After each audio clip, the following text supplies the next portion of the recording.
guys, Christine here. I am making another really quick dinner. I am making some zuppa toscana soup from Olive Garden in my quick cooker. So I forgot to take the sausage out this morning, but I love the quick cooker for that reason. Usually if I'm making chicken, I can just throw it in for a little bit longer and then it will thaw out while it's cooking and then cook it fully for me. This time I'm using sausage and I want to ground it up for the recipe. So what I did is I threw it in for about 7 minutes. And it's actually full on cooked at this point. Like, it's really cooked, which is fine. But you just throw it in there for like 7 minutes with a cup of water and this is how it comes out. So I'm just using my salad choppers, which I also call the chicken choppers because they cut chicken very nicely. But this is great for anything. If you have kids that, you know, they like to eat their food when it's cooled down, you can kind of cool their food down. It just kind of chops it up really nicely. Now the casing here, I might take some of this casing out. Just because some people don't like casings. I don't mind it, so I'm just going to leave it in there and just keep chopping it up. You could just push the sausage out for this recipe if you'd like. Like I said, I don't really mind it, so I'm just chopping my sausage up. And then I'm going to put a little bit of olive oil in here and just start browning the sausage. Again, it is cooked, so I'm not going to do it for very long at all. I don't think it's necessary. I'm going to take this piece out so we don't have that big piece of casing in there. So I am trying to do this like one-handed, which is a lot harder than using both hands, but you guys get the gist. All right. So we have some nice chopped up sausage in here. It's a little hot. Okay. Nice and chopped up. So I'm going to go ahead and turn my quick cooker on to sear and just hit start. And that's going to help it warm up and cook like a frying pan, which is awesome. You don't have to use too many dishes. I'm going to put about a tablespoon of olive oil in there. That's pretty much all I have left. Add that to the grocery list, huh? I'll forget. And the next time I need it, I won't have it. Do any of you guys do that? I feel like I do that all the time. Okay, so I'm just going to let that brown up a little bit. And I'm going to come over here and chop up some onion. The recipe calls for 1 onion. So I just peeled it and then I'm going to cut it into quarters and just chop it with the food chopper. This is the reason I started Pampered Chef. I just had to have a food chopper, so I had a party, and then lo and behold, it became a way to get extra money for me, and I have never regretted it. It has been so great for me. So this is the reason why. The more you chop, the finer it gets. You want it finer, you just keep going. I love cooking with onions, but I hate big onions, so I like to make it very, very chopped, and I typically will cook them in order to eat them.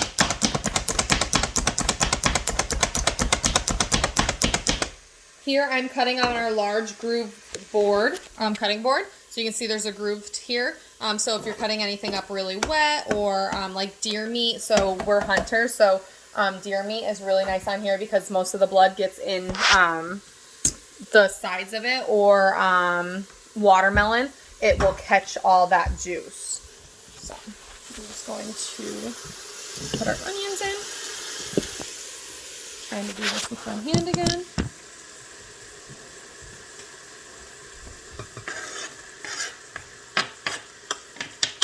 This is my favorite soup ever. And I love now that I can make it at home because for those of you that don't know, I live like in the Tunkhannock area, so I don't have an Olive Garden in my backyard. I'd have to go all the way to Scranton or Wilkes-Barre, and I don't go often. So I love that I can make it at home now, especially when it's nice and cool like it is now. All right, so I just mixed in the onions into the sausage. I'm just gonna keep letting it cook a little bit. And we're going to put in half teaspoon of dried oregano is what it calls for. I'm going to just use a little bit of Italian seasoning from our Pampered Chef. It has oregano in it. And I'm using my adjustable measuring spoon here. And what that is so it goes from a teaspoon all the way down to 1/8 of a teaspoon, and it's all within 1 spoon. This black thing slides, making the measuring part bigger or smaller. I love it because I have a tendency to lose like one specific one and then feel like I need to buy an entire new set. This one here, I have not lost it yet, knock on wood. But I love that it's all in one because you can't, when you find one, you found all of them, which is awesome. All right, so 3 cloves of minced garlic as well. I do not have garlic with me, so I'm just going to use the minced garlic already done. I know that's so awful of me. Everyone loves fresh garlic. I do not have any. I'm just going to open this up. And I'm just going to do a couple teaspoons of it.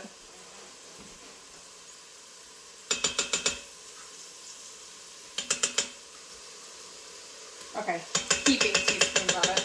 So I do about 3 heaping teaspoons. All right. And I'm just going to mix that up again. Grab a spatula here. Our handy dandy spatulas, they do not stain, they do not break off. So a lot of them, the top will come off and then just keep falling off. This does not.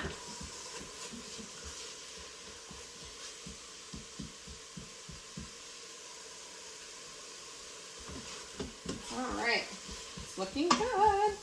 Smells so good too. All right. Next thing I'm going to do is slice my potatoes. So I already peeled them, so you guys don't have to waste time watching me peel them. But here I have my Simple Slicer. And I love my Simple Slicer for many things, but mostly potatoes. You just cut your potato in half. This is a really big potato. Some you don't have to cut in half, but this is a big one. So you're going to take your top here, and you see little daggers, I guess you would call them, and I'm going to put the daggers on my potato. And then I'm going to put my potato into this safeguard, and then I'm going to slice it. There are 3 different sizes here, 1, 2, and 3. That determines the thickness of whatever you're cutting. So if you're cutting tomatoes and you want them really thick, you can go ahead and use that. If you're doing potatoes and you want them really, really thin, you can use them there. I like number 2. I typically use number 2 for most things. So that is what we're going to use. All right. Oh my goodness, it smells so good. All right, so I'm going to just show you guys how it works. As long as this is on good and you use it right, you cannot cut yourself, which is awesome. I know a lot of people that used to be cut by these before they had all the safety mechanisms in them, and they have redesigned it so you cannot cut yourself as long as you're using it the right way. So we're going to put this in here and then just continue to slice. Now there is little silicone feet on the bottom, so it won't slide. So if you put it on a counter, it's hard to slide. It's not going to slide so easily. And I'm just going to go ahead and keep slicing. And then you just press down on the top, and that's what, gets it all the way down. So this should be flat by the time you're done. And look at that. All the potatoes came out. So this is number 2. For this soup, I could probably go down to number 1, just because typically the potatoes are really, really thin. We're just going to go ahead and add those. And I'm going to actually turn the sear off now and start adding some soup or chicken broth as well. It calls for about 6 cups, so I'm going to do about 3 cans. I'm using our smooth edge can opener, which makes it very smooth on the edges so you don't cut yourself. I'm just going to add one in there for now. All right, now I'm going to cut up the rest of this potato. Just going to put it on there. There's a little more detail here. I put my safety safety guard on there. And now I'm just going to put my hands here and I'm just going to keep slicing. I think I'm going to go down again. And it just slices so nicely. And everything's nice and even. And now I just put my hand on top here and you'll see my fingers go down, down, down, down. And that was all that was left. It's just a little thicker piece there. This is number 1 compared to, I don't know if I have any number 2s here. I kind of stopped midway, but it may have been in the beginning. It probably didn't make a difference. But they're pretty thin. I'm going to throw those in there and just keep going. So we're going to cut this one in half. And I'm going to stab the potato again. Put my safety guard back on my slicer. And I'm just going to start slicing. What do you guys use sliced potatoes for most? I probably make more scalloped potatoes than anything. I use this a lot for if you're doing like onions, you want sliced onions instead of like chopped onions. I'll use this as well. It's really good for onions. Like I said, you can use tomatoes. Tomatoes is a little tougher just because they're so moist, or they kind of have a lot of liquid in them. So they take a little bit more patience, I guess would be the way to say it. Now this calls for 3 potatoes, but I have really, really big potatoes, so we may stop after 2. Let's see.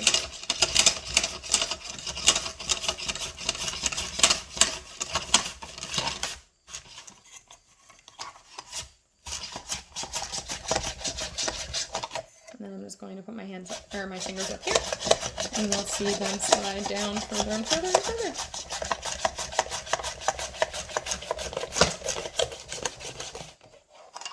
And there we are. And that's all that was left of it. Just a little slice. We're going to put those in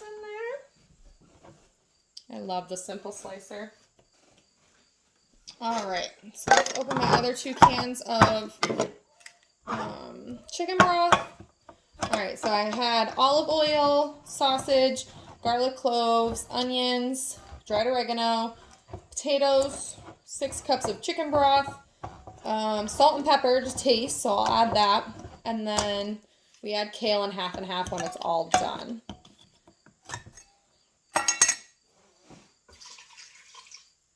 Now what I'm going to do is I'm going to turn it back to sear and let it kind of start warming up again, because the quicker it gets warm, the quicker it'll pressurize, and then the quicker dinner will be served. That is a trick for anyone that has a quick cooker, Instant Pot, or anything, is put either hot water in there, or if you're using chicken broth and stuff, start warming it up when you can. Yeah, that's perfect amount of potatoes. Just about covers everything.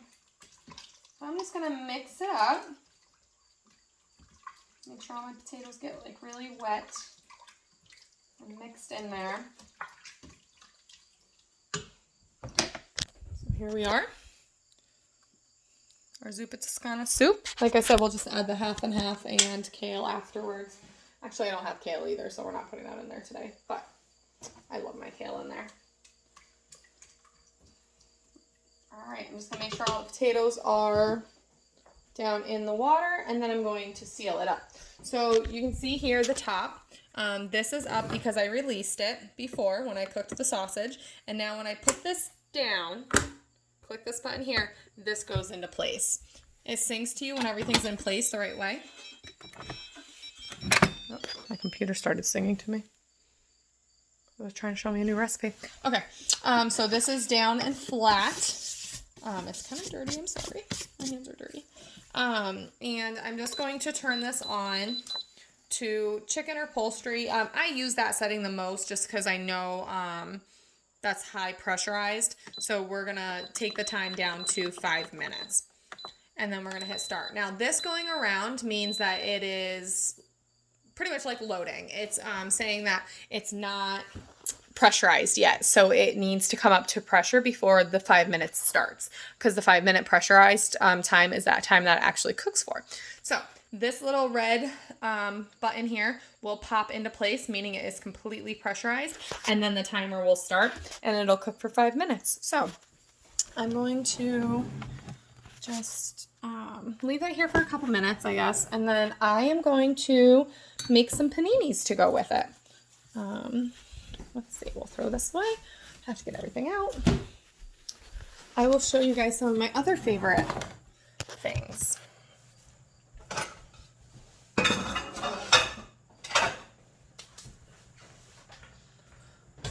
All right, so one of my favorite things ever is our lifetime guarantee for our cookware. This is the 12-inch skillet, and it is way bigger than 12 inches. This is my hand. Like, I have a big hand. Like, it is huge. There is so much room in this thing. So I can make 4 paninis all at once. However, if I want to use my press, there are grill pans as well. But right now, I just use the press in the round one. And if you get the 12-inch one, it fits in here perfectly. So what I'm going to do is just heat it up. I'm going to go ahead and let it warm up with the grill press in there as well. And I'm going to get my bread out and start buttering it.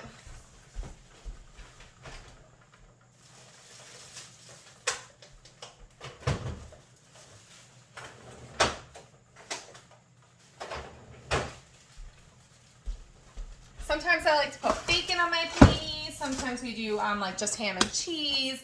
Sometimes we put salami on it. What do you guys like on your paninis? Comment below. I'd love to hear what you guys like to put on yours. I'm a pretty plain Jane person, but I like new ideas. I'm all up for trying things new.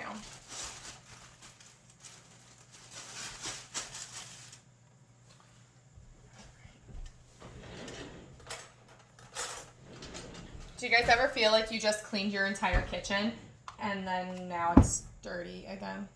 I feel like that all the time. All the time.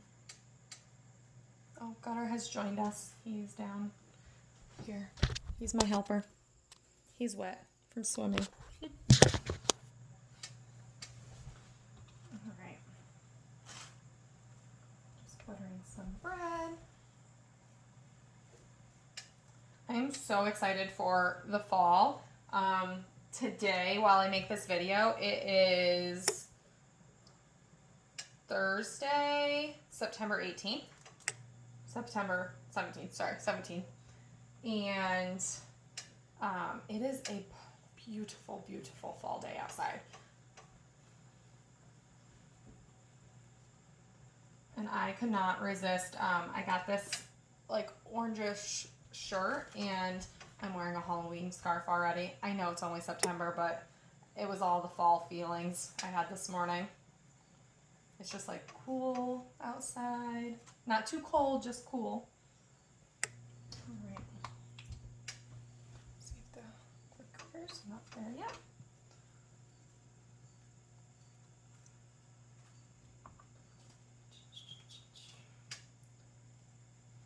Gunnar's favorite food is cheese, by the way. And when he hears me open the cheese drawer, he then sits here watching me cook. He loves his cheese. He might be a little spoiled.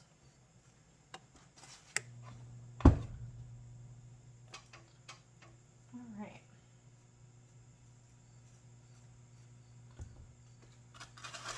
So I'm just gonna get some lunch meat out here.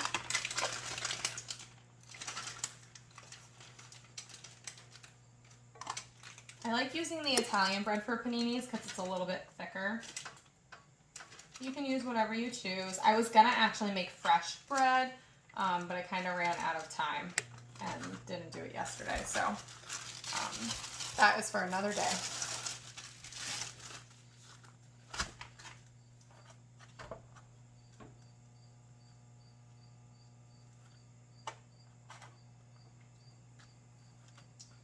Gonna do like 2 slices of salami, a slice of ham,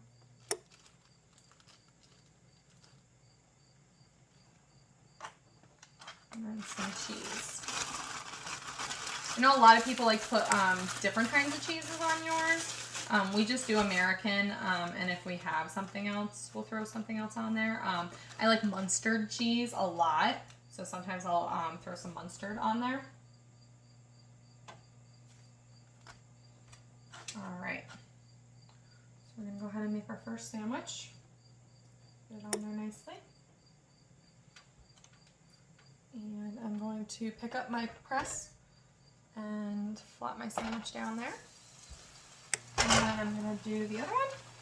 I'm only going to do 2 because my press is not going to press all of them if I try to do 4. But you can do like 4 grilled cheeses in the pan. It's so big. Alright, so I'm just going to move them closer and put my press on them.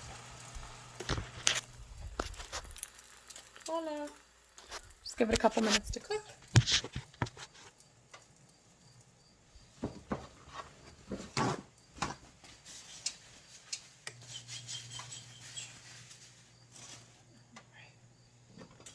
Our cookware is metal safe, and it does a really, really good job at distributing the heat.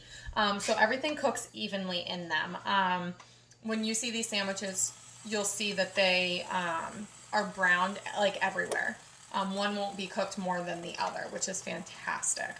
Like I said, they do have a lifetime guarantee. So they make great for wedding gifts and stuff. If you put it under their email address, then they will forever be able to find the warranty information at Pampered Chef and help them, if there's any issues with it.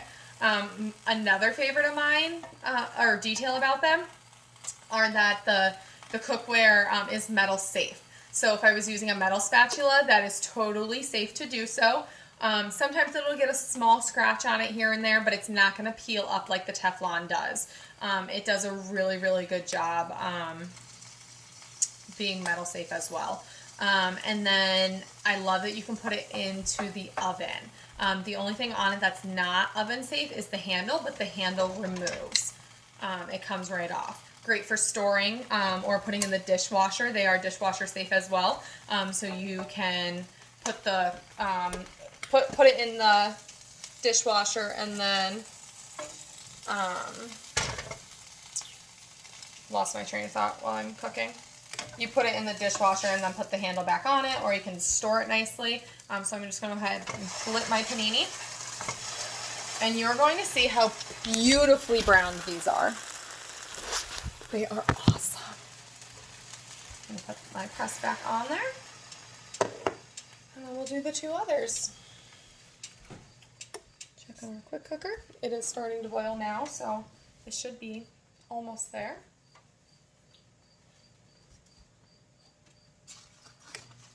What's your guys' favorite soups? I already said mine's definitely Zuppa Toscana. Let me know if it's homemade or if you like it from a certain restaurant.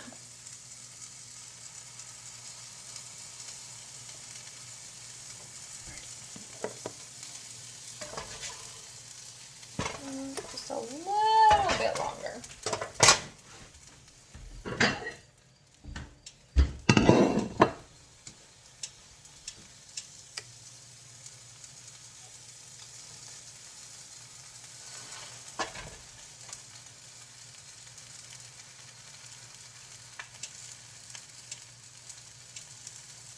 What's your guys' favorite thing about fall?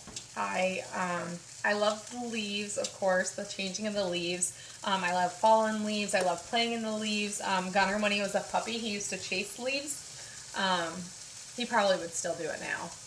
But when he was small, I could throw them and he'd only have to run so far. But now he probably looks at me like, that wasn't far enough, Mom. All right, so I think our first set of sandwiches are done. Beautifully browned on both sides. And now I'll put my second batch in.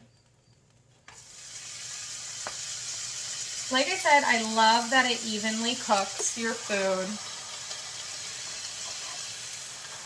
The cookware is so nice for that. It has a, I want to say it's like a coil, but I'm not sure if that's the correct word for it. these on the bottom, and it really makes the heat distribute the best. So that does get a little discolored after time, but beyond that, these stay nice and fresh looking. They're so easy to clean. They're completely non-stick. I put eggs in here in the morning, and my eggs fall right off. You just heat up the pan again beforehand, crack your eggs in there, and wait until they're cooked on one side, flip them over once, make sure they're cooked on the other side, and then throw them right out of the pan. They're awesome. In the set comes, this one's the 8-inch, so about as big as my hand, the 8-inch. Then there's the 10-inch one as well. And then there is 2 pots. There is this pot, pretty much like a soup, or not soup pot, what is the word for it? Like good enough for like 2 boxes like macaroni and cheese, or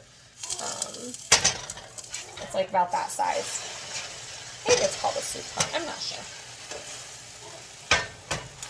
And then there is the double-handled stock pot. And these do come with lids as well. So when it says that it is a 6-piece, it's 2 pans, 2 pots, and 2 lids. And they're 60% off in September and October. And maybe even after that, I'm not sure. For any host. I should mention that. For any host. Alright. Sandwiches are almost done.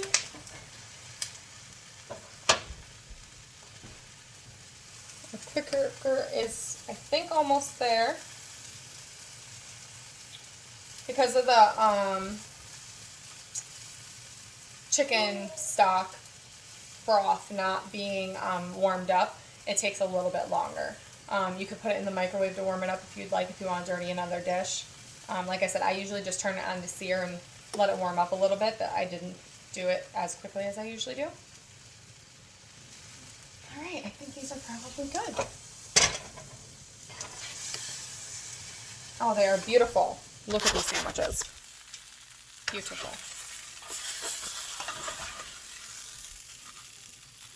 Alright. Well, I won't hold you guys up for the end result of the soup. I will take a picture and post it below. Oh, here, hold on. Never mind. You can kind of see the steam coming out of here. We're going to watch it pop up.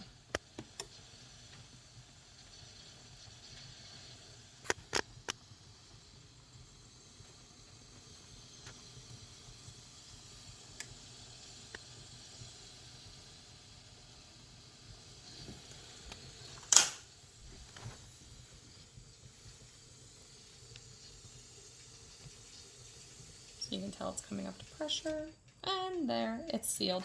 So then it just has to kind of register that it's sealed, and that's going to stay sealed, and then the countdown will start.